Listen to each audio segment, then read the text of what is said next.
Wanatangulia wananchi katika muda usiozidi dakika 10 tangu kuanza kwa kipindi cha pili. Aliamua kushuka chini Pacome, akaamua yeye sasa atachezesha timu kwenye mstari unaogawa uwanja ule. Akamwona kwenye njia Maxim pia Nzengeli. Metata alipotoka ndo likawa kosa lake la kuanzia mwaka.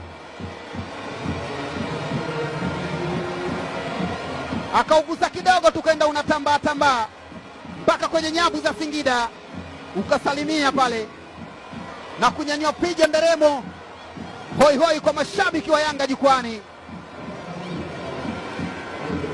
Tata anauliza, vipi nyinyi, mbona amekuja peke yake, hamkumfuata wala kumsindikiza?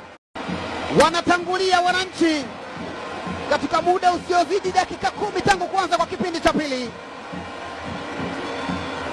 Aliamua kushuka chini Pacome, akaamua yeye sasa atachezesha timu kwenye mstari unaogawa uwanja ule.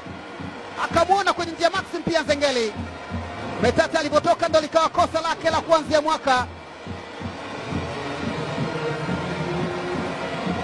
Akaugusa kidogo tukaenda unatambaa tambaa mpaka kwenye nyavu za Singida, ukasalimia pale na kunyanyua piga nderemo hoi hoi kwa mashabiki wa Yanga jukwani. Tata anauliza, vipi nyinyi, mbona amekuja peke yake, hamkumfuata wala kumsindikiza?